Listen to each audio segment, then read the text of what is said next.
இன்றைக்கும் தேவன் உங்கள் நடுவில் இருக்கிறார். நீங்கள் எந்த சூழ்நிலையில் இருந்தாலும், எப்படிப்பட்ட நெருக்கத்தில் இருந்தாலும், எப்படிப்பட்ட பிரச்சனையில் இருந்தாலும் அவர் உங்கள் நடுவில் இருக்கிறார். அப்படின்னு என்ன அர்த்தம்னா, நீங்கள் எந்த பிரச்சனையின் நடுவில் இருக்கிறீங்களோ அதே இடத்துல தான் தேவனும் இருக்கிறார். அவர் உங்களுக்கு உதவி செய்வார், உங்களை விடுவிப்பார், உங்களுக்கு எந்த சேதமும் அணுகாமல் பாதுகாத்துக் கொள்வார்.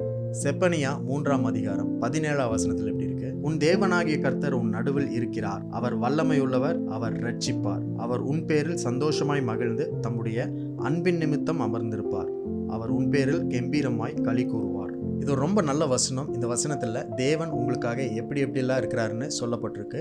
இந்த வசனத்தை படிக்கிறது நிமித்தமாக நம்ம எந்த நிகழ்வில், எந்த சூழ்நிலையில் நடுவில் இருந்தாலுமே நம்மளுக்கு ஒரு நம்பிக்கையும் விசுவாசத்தையும் தேவன் வளர செய்கிறார். முதலாவது காரியம், தேவன் உங்கள் நடுவில் இருக்கிறார். தேவன் உங்கள் மைய பகுதியில் இருக்கிறார். ஒரு பிரச்சனையின் நடுவில், பிரச்சனையின் மைய பகுதியில், ஒரு வியாதியின் நடுவில் மைய பகுதியில் ஆண்டவர் இருக்கிறார். அதனால அவருக்கு தெரியாத காரியம், மறைவான காரியம் ஒன்றுமே இல்லை. உங்களுக்கு தெரியாத காரியங்களை கூட ஆண்டவர் அறிந்திருக்கிறார். இரண்டாவது காரியம், அவர் வல்லமை உள்ளவர். He is almighty, he is powerful. தேவன் உங்க நடுவில் இருக்கிறவர் மட்டும் கிடையாது, அவர் வல்லமை உள்ளவராக இருக்கிறார். அவர் உங்க நடுவில் இருக்கிறதுனால அவருடைய வல்லமையை கொண்டு எல்லாவற்றையும் அவர் ஆளுகை செய்வார். மூன்றாவது காரியம், தேவன் உங்க மேல மகிழ்ச்சி கொண்டவராக இருக்கிறார். நம்ம நினைச்சிட்டு இருக்கோம், நம்முடைய சோர்வு, நம்முடைய பலவீனங்கள், நம்முடைய தவறுகள் நிமித்தமாக தேவன் நம்ம மேல மகிழ்ச்சியா இருக்க மாட்டார், நம்ம பண்ற ஜெபத்தை தேவன் கேட்க மாட்டார் அப்படின்ற எண்ணங்கள் நிறைய நேரத்தில் நம்மளுக்கு வரும். ஆனால் தேவன் உங்கள் பேரில் மகிழ்ச்சியாக இருக்கிறார். God rejoices over you with gladness.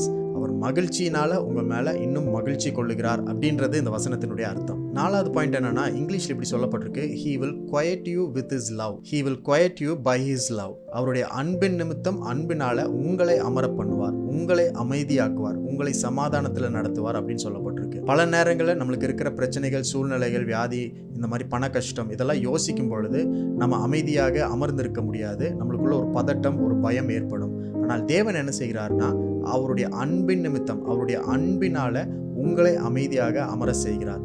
எல்லாவற்றையும் அவர் பார்த்து கொள்வார் அப்படின்ற அந்த நம்பிக்கையை, உறுதியை உங்களுக்கு தருகிறவர் தான் உங்கள் நடுவில் இருக்கிறார். ஐந்தாவது காரியம், அவர் உங்கள் பேரில் கம்பீரமாய் களி கூறுவார் அப்படின்னு சொல்லப்பட்டிருக்கு.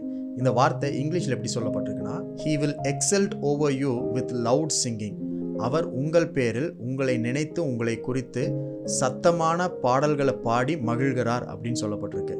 அப்படின்னா அது வெற்றியின் சத்தம் அப்படின்னு இன்னொரு டிரான்ஸ்லேஷன்ல சொல்லப்பட்டிருக்கு. கம்பீரத்தின் சத்தம். ஒருத்தர் வெற்றி பெற்றாங்கன்னா அந்த மகிழ்ச்சியை எவ்வளோ சத்தமா அவங்க அனுபவிப்பாங்க, எவ்வளோ சத்தமா மற்றவங்களுக்கு சொல்லுவாங்க அப்படின்ற அந்த உணர்வுல தான் தேவன் உங்கள் பேரில் சத்தமாய், ஆனந்த சத்தமாய் உங்கள் பேரில் களி கூறுகிறார். அப்படின்னா என்ன அர்த்தம்னா, ஏற்கனவே தேவன் உங்களுக்காக வெற்றிகள் எல்லாம் கொடுத்துட்டார், அதனால அவர் சத்தமா உங்கள் மேல களி கூறுகிறார், சத்தமா உங்களை குறித்து பாடுகிறார்.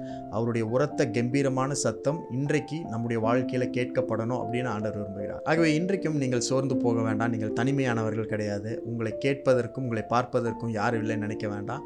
கர்த்தர் உங்கள் நடுவில் இருக்கிறார். அவர் சர்வ வல்லமை உள்ளவர். அவர் எல்லாவற்றையும் ரட்சிக்கிறவர். அவர் எல்லாவற்றையும் பார்த்து கொள்ளுகிறவர். அவர் உங்கள் பேரில் மகிழ்ச்சியாக இருக்கிறார். அவருடைய அன்பின் நிமித்தம் உங்களை அமைதியாக, சமாதானமாக அமர செய்கிறார். எந்த விதமான பதட்டமும் பயமும் இல்லாமல் பாதுகாத்து கொள்கிறார். அது மட்டும் இல்லாமல் தேவன் உங்களுக்கு கொடுத்த வெற்றிக்காக அவர் ஆனந்த சத்தத்தோடு, மகிழ்ச்சியோடு உங்கள் பேரில் மகிழ்ச்சியாக இருக்கிறார் அப்படின்றது தான் இன்றைக்கு ஆண்டவர் உங்களுக்கு சொல்கிறார். ஆகவே நீங்கள் தனியாக விடப்பட்டவர்கள் கிடையாது. உங்களுக்காக ஒரு தேவன் இருக்கிறார். என்றைக்கும் அவர் உங்களை கைவிடாதவர். இன்றைக்கும் உங்களை கைவிடாமல் வழி நடத்துவார்.